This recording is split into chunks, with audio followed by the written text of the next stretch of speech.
As SpaceX concludes the Block 2 chapter of Starship, the company is now turning its attention to the next evolution. This new version isn't just an improvement, it's the foundation for SpaceX's most daring objectives yet, possibly including the first crewed missions to the moon. Here's everything you need to know about Starship Block 3. The upcoming iteration of Starship, already the largest rocket ever built, is set to become even taller, stronger, and smarter than any version launched from Texas so far.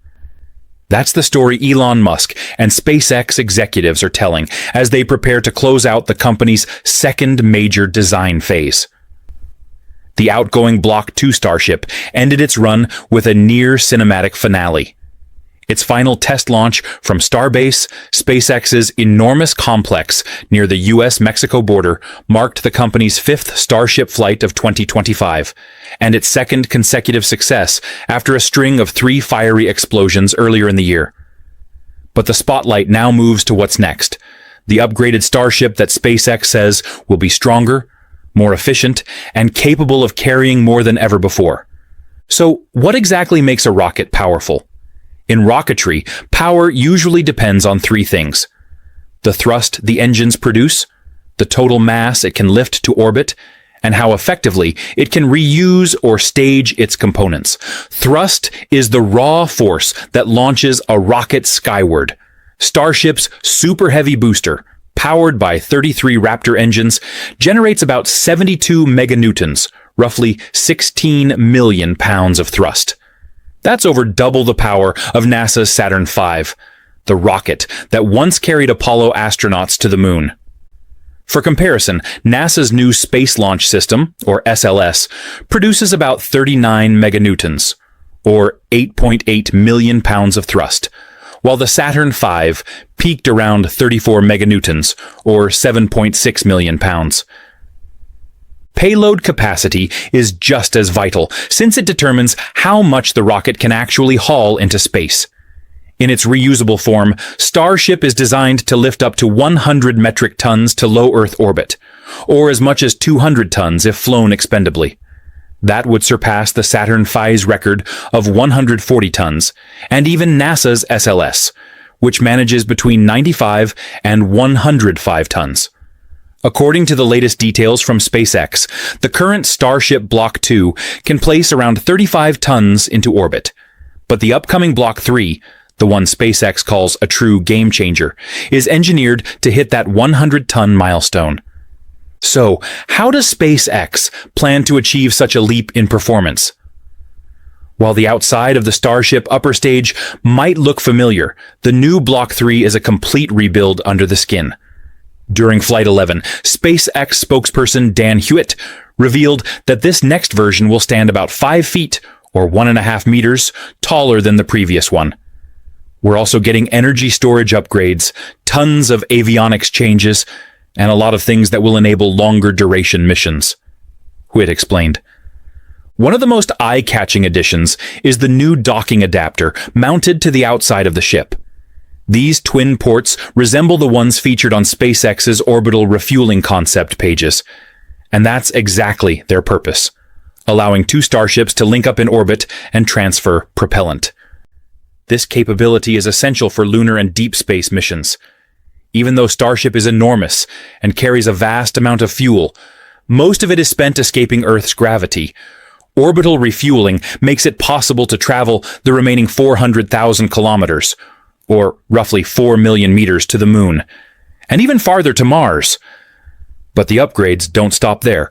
Starship V3 also introduces new protective covers for the COPV tanks. Those are the composite overwrapped pressure vessels that store pressurized gases.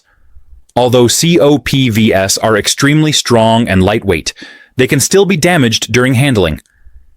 To fix that, SpaceX added orange metal jacketing, a segmented shell that locks together with foam padding beneath it to absorb shocks. Think of it as a rugged protective suit that shields the tank before installation. Other noticeable updates include repositioned Starlink terminals, an improved catch pin design, and several refined weld structures inside the vehicle.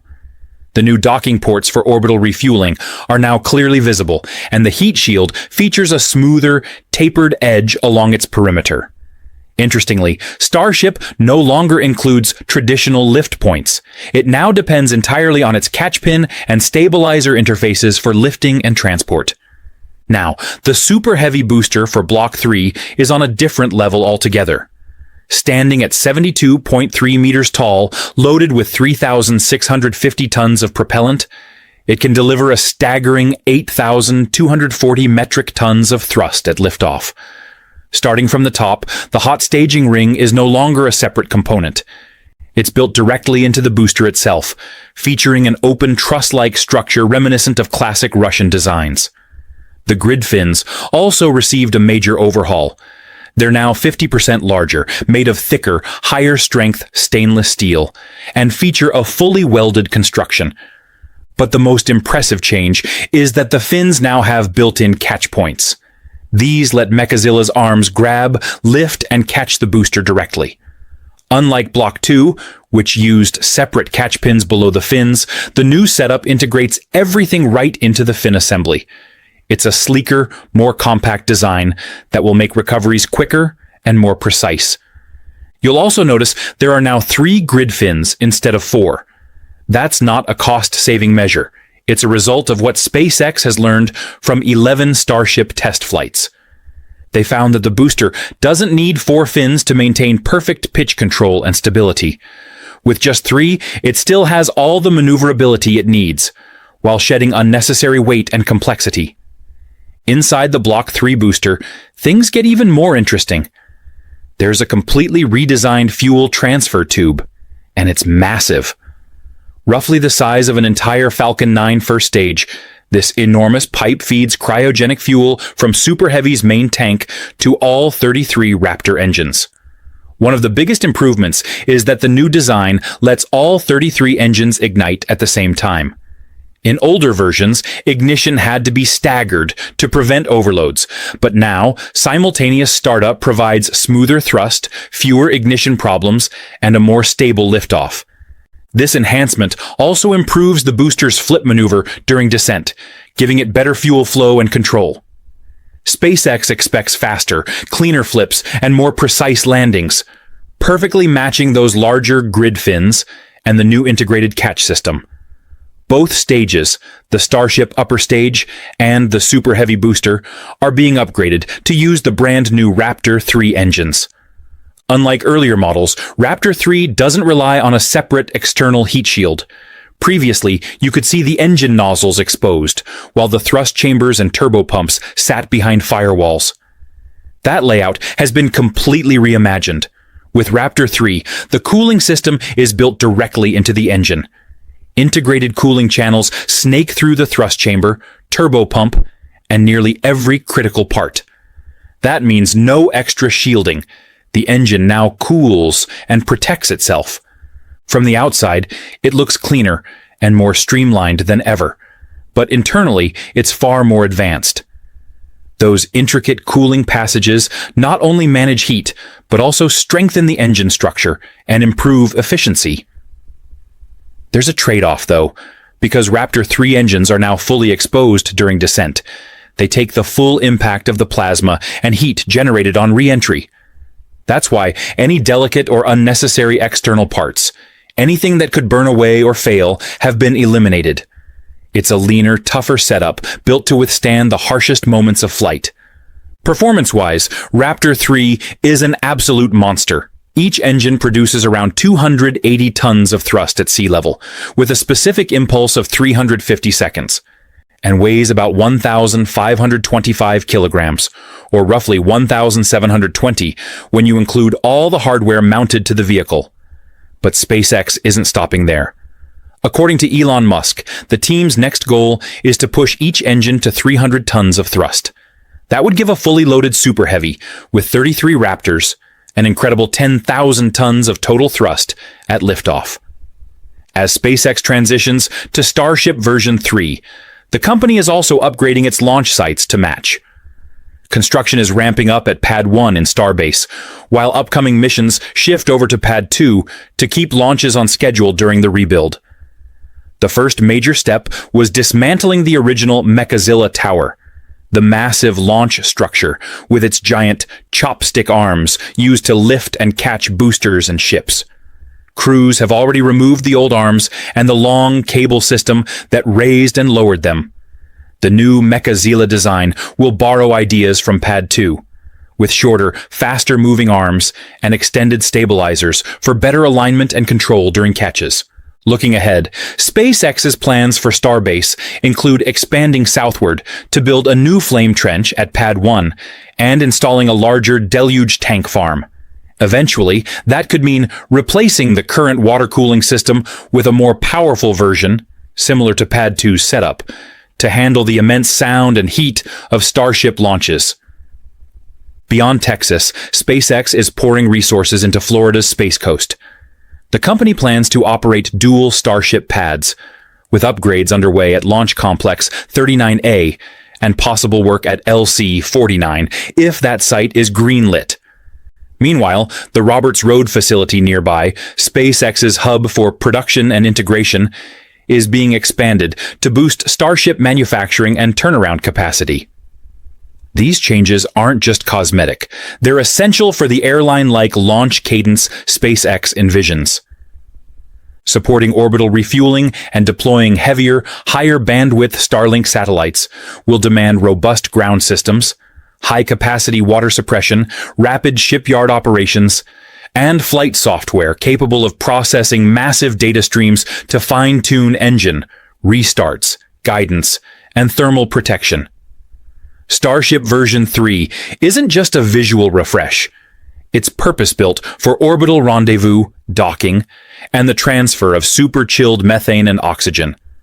Pulling that off requires precise fluid control in microgravity, zero boil-off cryogenic systems, and tight thermal regulation throughout the process. NASA has long viewed orbital refueling as one of the critical pacing milestones for its Artemis program, the effort to return humans to the moon. As part of its Human Landing System initiative, NASA awarded SpaceX more than $4 billion to adapt Starship for crewed lunar missions. The first human landing isn't expected until 2027, but getting there will take a ladder of increasingly complex demonstrations, autonomous docking, multiple tanker launches, and successful transfer and verification of tens to hundreds of tons of propellant in orbit. NASA's mission plan envisions as many as 10 tanker flights to fully refuel a Starship for a single lunar landing. That puts enormous pressure on launch cadence, orbital logistics, and ground support. SpaceX's ability to deliver heavy cargo, surface habitats, and life support infrastructure to the moon will be vital for establishing a long-term lunar presence, and for testing the systems needed to reach Mars. For SpaceX, Starship remains the heart of Elon Musk's larger dream, turning humanity into a multi-planetary species. The reasoning is simple. Big payloads and full reusability can slash the cost of getting people and hardware into space by orders of magnitude. But Starship's potential goes far beyond the moon or Mars. Its immense lift capacity and low-cost flights could transform everything from satellite deployment to deep space science. Massive constellations, next-generation telescopes, or interplanetary probes that once required several launches could soon fly on a single mission. The economics of reaching orbit might shift entirely, opening access to smaller nations, private companies, and universities that could never afford it before. In planetary science, the ability to launch heavier, more capable instruments could spark a new era. Sample return missions from Jupiter's moons or giant observatories stationed far from Earth. And while the Starship program has seen its share of fiery failures, redesigns, and test explosions, no one can deny its pace. Technical hurdles remain: heat shield durability, orbital docking precision, and rapid reuse. But SpaceX's build, test, fly philosophy keeps redefining what's possible in modern rocketry.